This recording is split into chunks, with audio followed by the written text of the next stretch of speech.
Est-ce que tu as déjà entendu parler de l'échelle des émotions? Sinon, reste, j'ai des trucs à te dire. Et puis, ça peut toujours servir. Donc, l'échelle des émotions, c'est tout simplement un classement des émotions, soit elles sont en effet dites positives, soit dites négatives. Bon, moi personnellement, j'aime pas trop dire qu'une émotion est négative ou qu'une émotion est positive.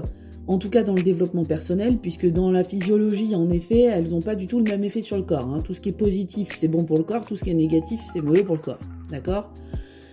Par contre, dans le développement personnel, elles ont toutes la même fonction et on ne peut pas s'en servir en disant cette émotion-là est négative ou tu ne dois pas la ressentir ou cette émotion-là est positive, tu dois la ressentir. D'accord ?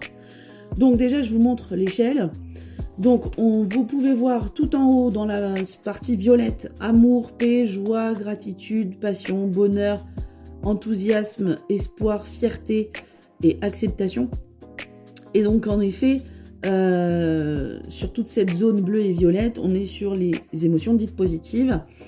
L'acceptation, on en reparlera dans une autre vidéo, puisqu'elle a une vocation particulière. Et enfin, dans la partie dite négative, donc rouge et noir, là, on a énervé, agacement, inquiétude, blâme, critique, rancœur, haine, honte et culpabilité et peur. À titre informatif, en énergétique, en effet, et psychologique, vous pouvez voir que l'amour est tout en haut et que le contraire de l'amour, contrairement à ce qu'on pourrait croire, ce n'est pas la haine ou la colère, hein, c'est bien la peur. Pourquoi ? Parce que l'amour pousse à l'action, hein, tandis que la peur va pousser à rester dans l'immobilité. D'ailleurs, on va dire que on était tétanisé de peur. Ça sous-entend qu'on est vraiment complètement bloqué et qu'on ne peut plus avancer. Voilà pour l'échelle des émotions. Donc du coup, c'est bien beau de savoir ça, mais en gros, ça sert à quoi ?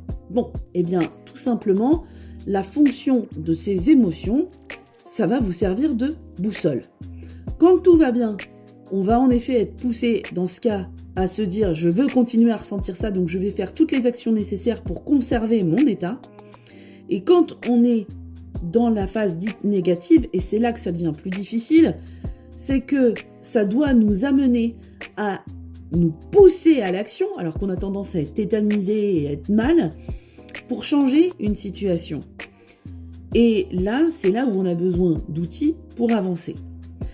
Si vous souhaitez en effet justement approfondir tout ça, je vous invite à commenter, à liker et à vous abonner.